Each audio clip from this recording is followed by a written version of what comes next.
At our own house party, my stunning wife suddenly burst into screams and declared loudly, "Yes, we've been sleeping together for a long time now.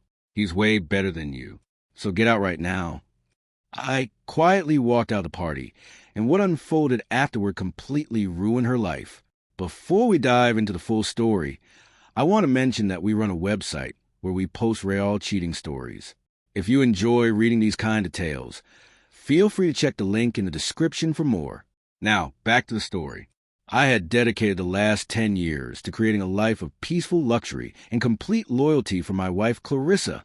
I truly believed our home was a safe haven built on mutual respect and shared ambitions. To mark our 10th anniversary, we were throwing a grand house party filled with our closest friends, colleagues, and the city's high society crowd. Everyone we knew and cared about. The champagne was pouring freely. The music was smooth and lively, but I could sense a sharp, uneasy tension coming from Clarissa the entire evening. She looked gorgeous in a purple silk gown I had specially brought from Italy, yet her eyes were icy and her laughter carried a sharp, dangerous edge. She spent most of the night whispering in corners with our neighbor Mark, the same man I had personally helped get a high-level executive job at my company out of pure goodwill. I had observed their increasing closeness over the past few months, but I chose to trust a woman I loved. I assumed she just needed a companion, while I was occupied with growing our family's venture capital firm. I was standing near the grand piano, raising my glass to express gratitude to our guests, when the entire atmosphere in the room suddenly exploded. Clarissa walked straight into the middle of the foyer with a face full of bold cruelty. She stared at me with a mocking smirk that hit like a slap. She didn't pull me aside for a private talk. Instead, she waited until the music stopped and every single person in the room was watching her. Then she screamed at the top of her voice that she was exhausted of living in my shadow and had finally found a real man who knew how to please her properly.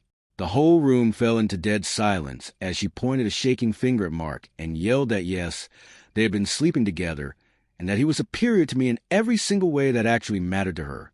She ordered me to leave my own house immediately, saying she was finished with my dull, stable life and wanted to begin a fresh chapter with someone who had real passion.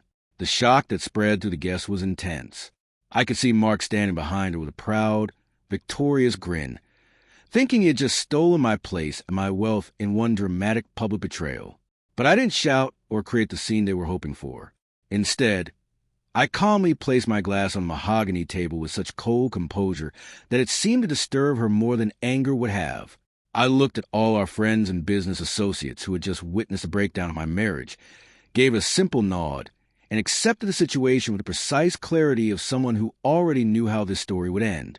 I turned to Clarissa and told her that if she wanted a life without me, she was free to have it. However, she had overlooked one crucial detail about the very foundation of the luxurious life she was standing in. I walked out the front door without packing a single bag or arguing further. I could hear her celebrating her victory, toasting her new beginning with my wine and my neighbor.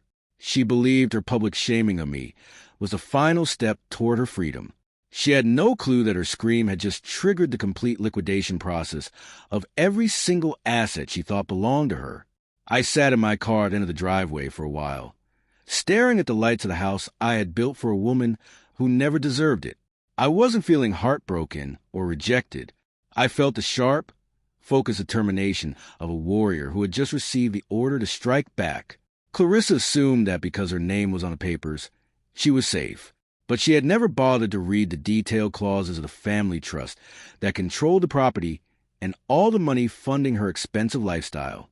She had asked for excitement to betrayal, and I was about to deliver the ultimate thrill of total financial destruction. I picked up my phone and contacted my head of security, ordering an immediate lockdown of the entire estate and cancellation of all secondary access codes.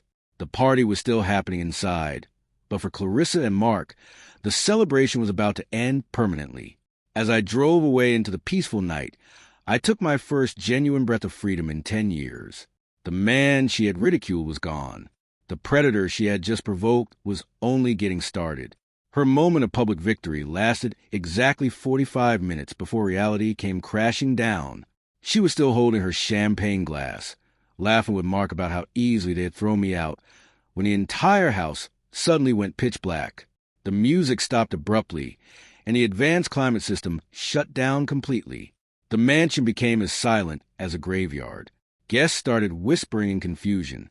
They pulled out their phones, only to discover the high-speed guest Wi-Fi had been cut off and cellular signals inside the thick walls were being blocked by the security system I had activated. Mark tried to act like a hero, yelling at the staff to find the fuse box, but he was stopped at the kitchen by three serious-looking men in uniform who didn't belong to the catering team. They were my private security personnel. They informed everyone that the party was over and that all guests, including the hosts, needed to leave immediately because the property was being secured under the family trust. Clarissa screamed in fury, demanding they get out of her house, but the head officer simply handed her an official document under his flashlight.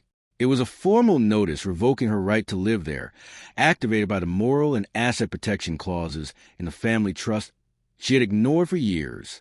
Her public confession of cheating with an executive from my own company had triggered automatic emergency measures, freezing every credit card, car lease, and bank account linked to her name. Mark's arrogant expression turned pale when he learned his job at my company had been terminated for serious misconduct just minutes earlier, and that his company-provided apartment and car were also being taken back. They had entered the party as the new powerful couple.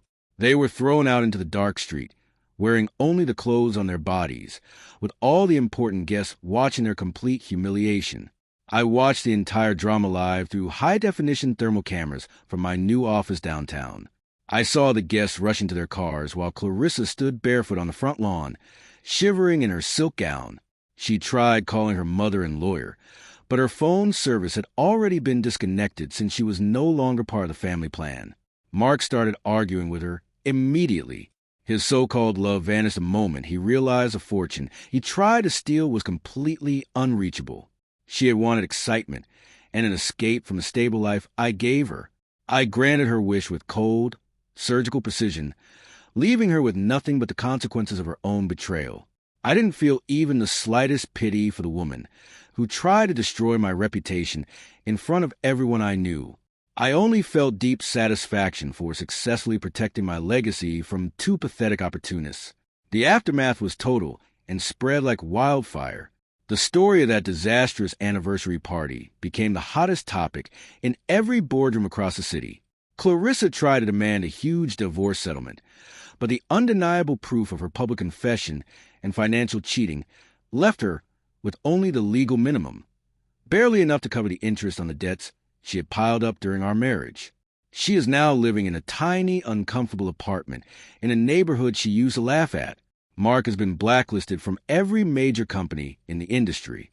I remain the same man of quiet strength. But now everyone knows my silence is not weakness. I'm feeling good these days. They got exactly what they deserved, and I'm doing my best to enjoy my life again. If you want to read more stories, check the link to our website in the description.